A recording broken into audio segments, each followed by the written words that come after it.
everyone, and welcome to the Future Ready Librarian podcast series, Leading from the Library. I am thrilled today to have my friend Karina on, and I'm just so excited because I have watched her over the last few years and gotten to know what she does in her library and in our profession, and I know all of you are going to love it too. And so welcome to the show. Hi, thank you so much for having me. It's an honor. I love seeing you. Oh, I love seeing you too. And let's just start by having you introduce yourself and tell where you're at. And at the end, we'll tell them a little bit more about where they can find you. Okay, yes. Well, hello, everyone. My name is Karina Quilantan-Garza. I'm a library media specialist in the Rio Grande Valley, Texas, which is at the very, very border, the very, very tip of Texas. I work at a 6th through 8th grade middle school campus, Jaime Escalante Middle School. My area is predominantly Hispanic, Spanish-speaking students. A lot of students come from Mexico. So we're in a very unique area in that a lot of the services that we provide have to be tailored to our bilingual students. So it's a very interesting place to live. It's awesome. I love it here. But for the most part, I mean, I wouldn't change it for the world. I have lived here my whole life. I used to be a middle school teacher. Actually, I used to teach ELA for 5 years, and this is my 7th year as a librarian, I want to say. Graduated from Sam Houston State. Woohoo! Go Bearcats. And yeah, I'm just excited to talk about libraries today. Oh, I am too.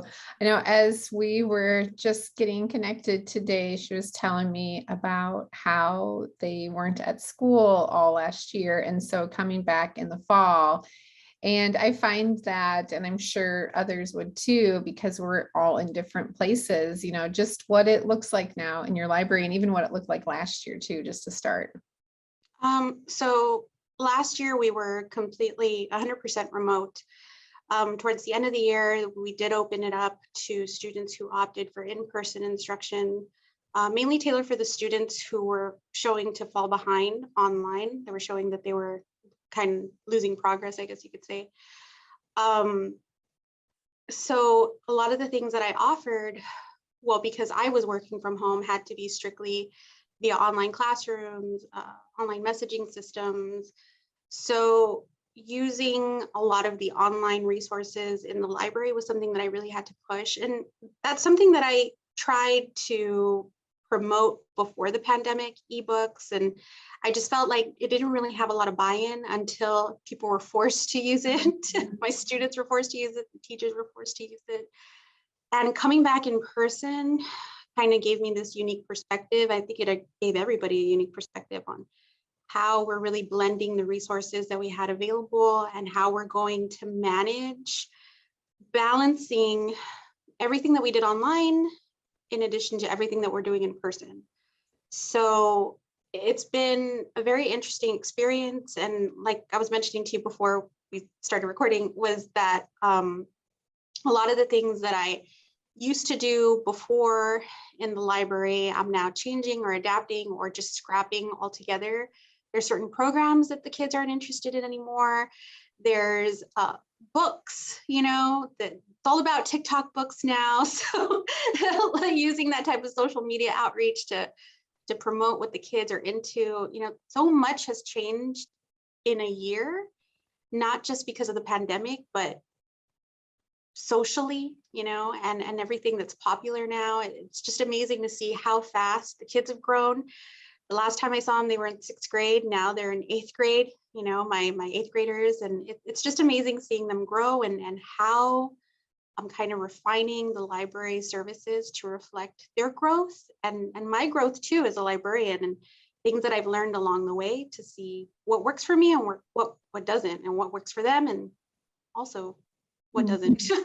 Yeah. Well, and I think that is, you know, I always say I've had so many ahas during the last like 2 years, and things that, again, just like you said, that I thought were really great ideas, and maybe they worked in the past, but now they don't work at all, or things that are the littlest changes that make like the biggest difference for not only our kids, but even our teachers. And that's been like the good thing for me, is just to take a step back and just change our practice and start new things, and plan new things too.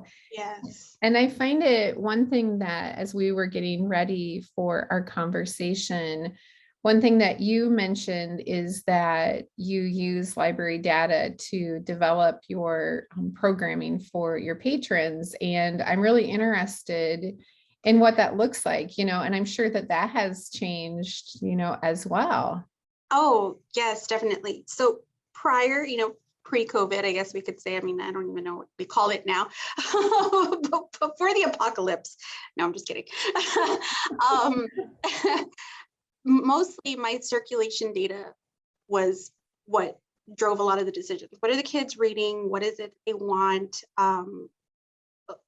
Signing in, that those surveys that they fill out when they come in. What are the reasons that they're coming in for? Sometimes they would just word of mouth, tell me what you're interested in. This is what we could do, getting the advice from the kids. A lot of their input. I like to make everything student-centered, because I don't want to do something and then them not be interested in it. So I'm noticing that now I'm pulling numbers from everywhere.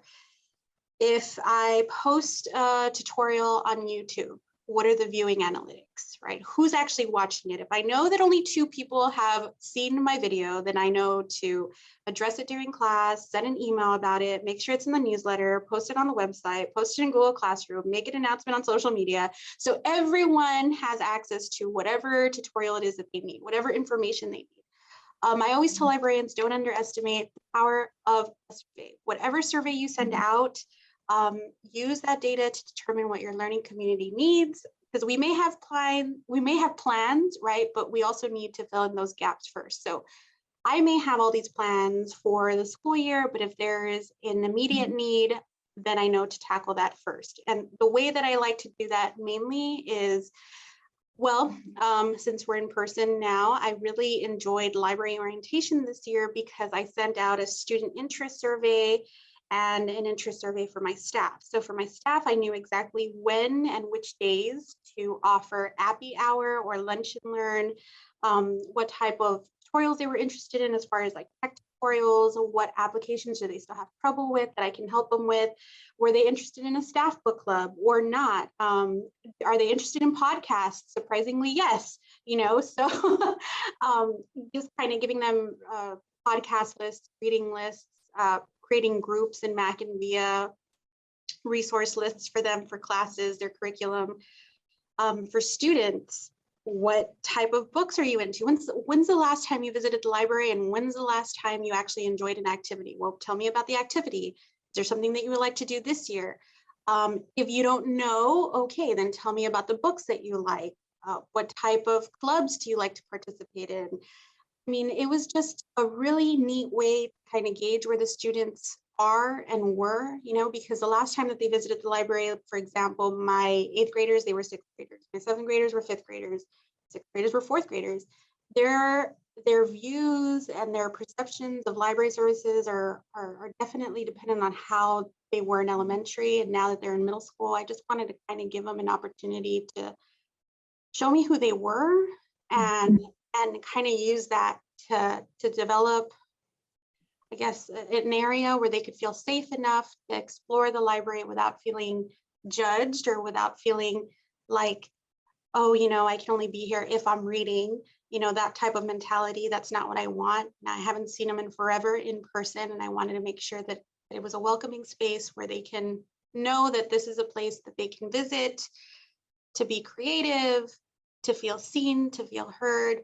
So, and that's just from a survey, right? That's just from a survey. Other things are tracking the comments and the help desk tickets in Google Classroom.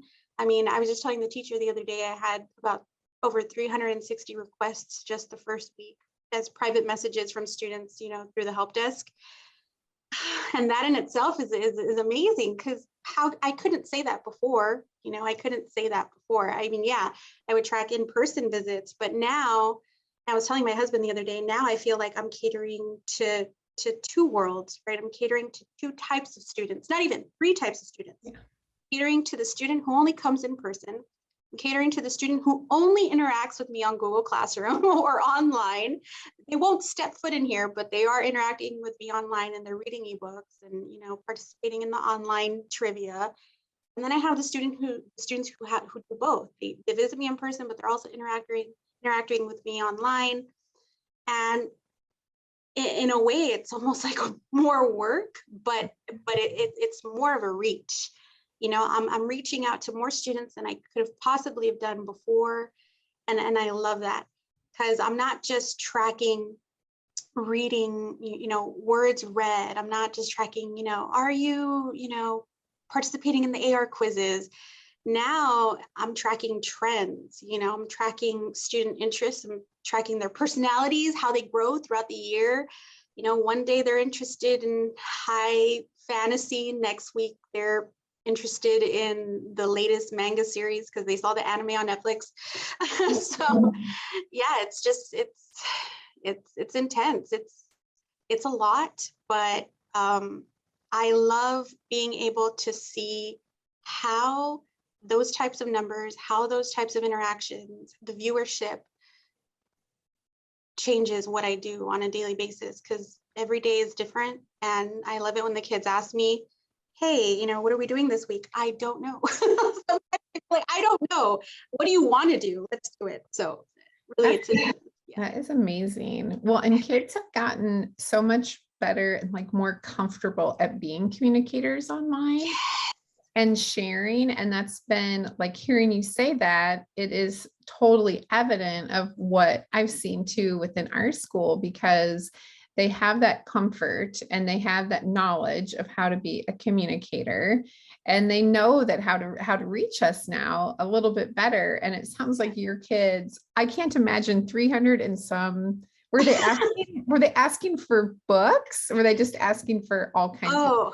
So, well, the first 6 weeks is all about usernames, passwords, password resets, how to log into the ebook databases, even just random questions. When are you having book club? Can you tell me more about the book that you mentioned in class? I forgot the name. Can you show me how to log into this? How do I insert an image on a Google slide? Just anything from reader's advisory to tech support to just, are you open after school? and something as simple as that. I mean, I'm glad that they know that they have a venue where not only are they heard here in person, but there's also an online component that they know that they can reach out to 24/7. I mean, and I tell the kids, you may send it to me at 2 a.m., but I'm not going to see it until 8 o'clock a.m. Just know that, but at least you know where to find me. So that's one of the things that I've been trying to push a lot this year is, if you don't have time to see me in person, and I get it, we're all busy in middle school, that's when they start with all their extracurricular activities and UIL, band, orchestra, dance, cheerleading. You know, if you don't have time to come see me in person, hey, this is stuff that you can access on your own time online. If you ever need me, here's the online help desk. Feel free to reach me. And I make sure to make, you know, wakelets filled with information, making sure that my online classroom's organized so they know exactly where to find it.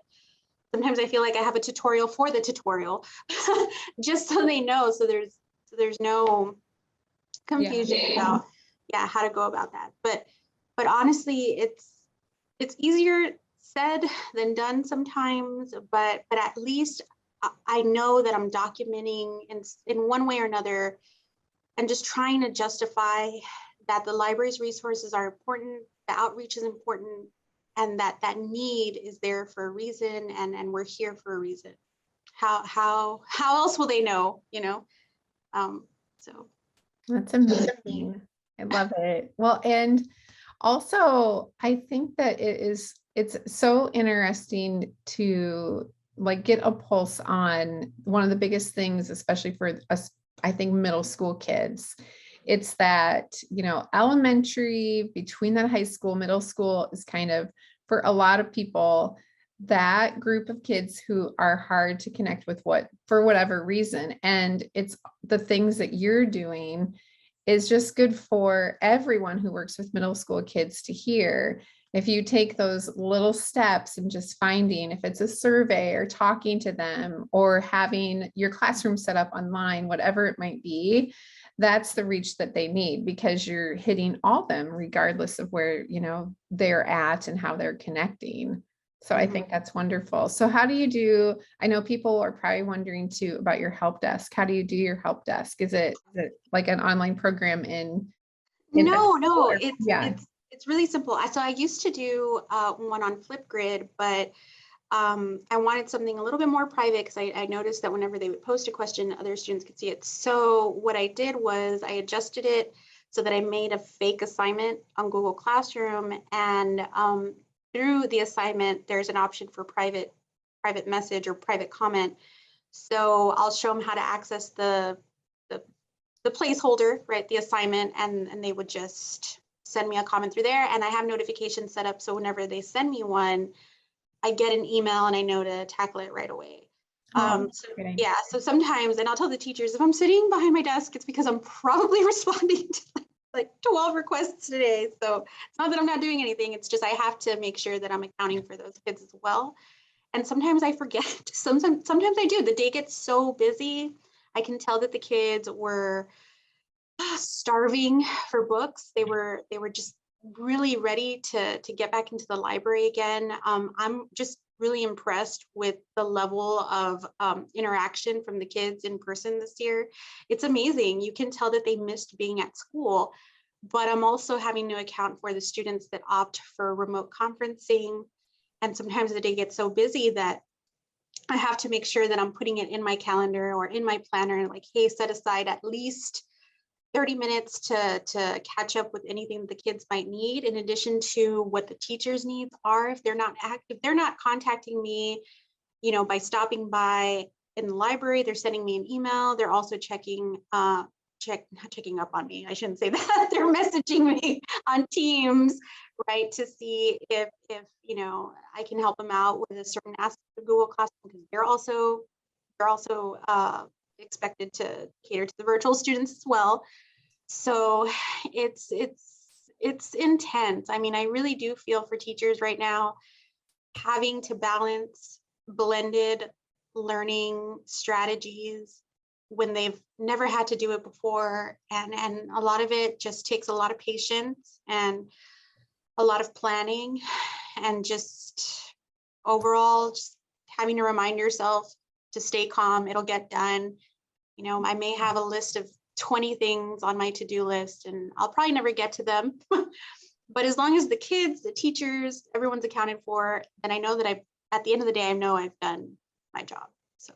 Oh, you're doing amazing. And that's just it's great advice for not just us as librarians, but for all teachers, to do the best that we can and remember to take care of you too. And so great advice for all of us, and so many good tips. And I just love that. And I'm excited because you're going to be on our Future Ready Librarian webinar on the 20th, which is going to be great. And maybe this will be after that is, but we'll have that online too. And we're going to be talking about just so many great things. I can't wait to have you guys on. So thank you. I'm excited.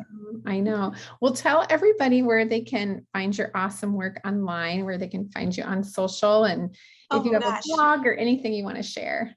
Yes. Well, I mean, obviously we could talk about this topic all day, but if you want to learn a little more, so you can find me on social media. Actually, my library is at Library Gems, Gems spelled JEMS on Instagram. That's the account that I have for the library. Mine is at Q the Librarian, and I have an Instagram and a Twitter account for there as well. And that's basically where I can be found. I'm pretty active on Instagram, Twitter sometimes now. I notice it seems to be like really overwhelming, but you can find me there. So if you ever need anything, just go to reach out. I'd be more than happy to. Yeah, you're amazing. I'm so happy that we had you on, and I can't wait to have you on again, because we could talk about like something forever, another topic, right? Yes, so I know we haven't. I know, and there was so much that I wanted to mention, and it's just like I'll never stop talking. I'm a rambler. It was awesome. I love your ideas, little tips, and It is so true. Like just, the reason that we're here, making those connections and our kids need us. So your kids are super lucky to have you, my friend. Thank you. I'm the lucky one. Oh, we sure are. I love that. I love that. Well, enjoy your day. And everyone, thank you for joining us. And a big thanks to Follett for sponsoring our podcast series. We'll see you next time. Thank you for joining us for the Future Ready Librarian podcast, Leading from the Library. I would like to also thank our sponsor, Follett Learning, for their amazing continued support.